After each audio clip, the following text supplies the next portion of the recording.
Welcome to the Explainer. Today, we're going to dive into the secret language of data. You know, the hidden rules that let a computer make sense of everything we throw at it. So let's kick things off with a question that seems almost too simple. How does a computer know that 2 plus 2 should equal 4, but hello plus world should become hello world? It's the same plus symbol, right?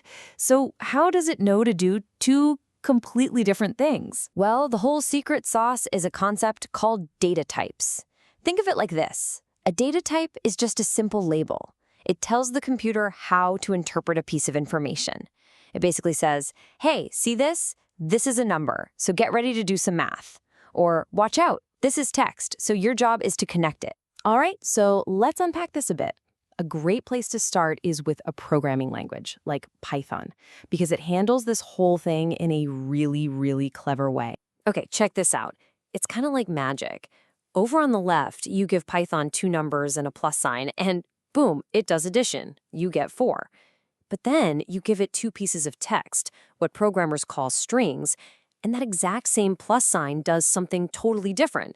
It performs concatenation, just sticking them together. Now, this might look like magic, but it's not. The computer isn't just guessing. It's actually following a very specific set of rules that are baked right into the data itself. You know, there's actually a fancy name for this idea, polymorphism. It comes from Greek and literally just means many forms. It's a fundamental concept in pretty much all modern programming, and it's what allows a single symbol, like our trusty plus sign, to wear multiple hats depending on the job. So in a language like Python, everything is what we call an object, and each object comes with its own little internal rulebook. A number object's rulebook says, hey, the plus sign, that means addition. But a text object's rulebook says, nope, for me, the plus sign means you stick things together. Okay, so that flexibility is awesome for programming. But what about systems that need to be super strict and efficient? Like, say, massive databases that store information for entire companies. For them, it's a whole different ballgame. This is where that efficiency really matters. Take storing text, for instance. If you use a data type like char, you have to decide on a fixed size beforehand. If you reserve 10 spaces but only store a 5-letter name, you're just wasting the other 5. But then you have something way smarter called varchar, or variable character. It's dynamic. It only uses the space it actually needs, which saves a ton of memory when you're talking about millions of records. And that's why databases give you this whole menu of super specific data types. You've got things like date, obviously for dates. You've got Boolean, which is just for simple true or false answers. And you even have wild stuff like blob, which stands for binary large object. And that's basically a special container for complex things like an image or a video file. So when you're building a table in a database, you're essentially creating a blueprint for your data. It's a 3-step process, really. First, you define your columns. You decide exactly what information you want to store. Then you pick the perfect data type for each of those columns. And finally, you add some rules to make sure the data stays accurate and reliable. And these rules, they're called constraints. Think of them as the guardrails that keep your data clean and trustworthy.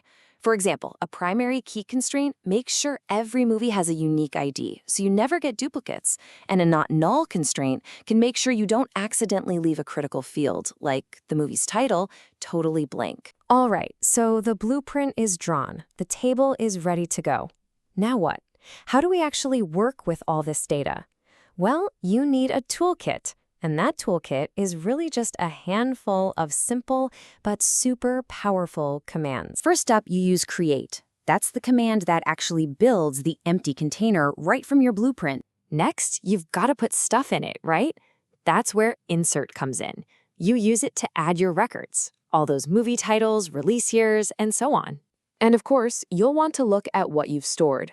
For that, we use select.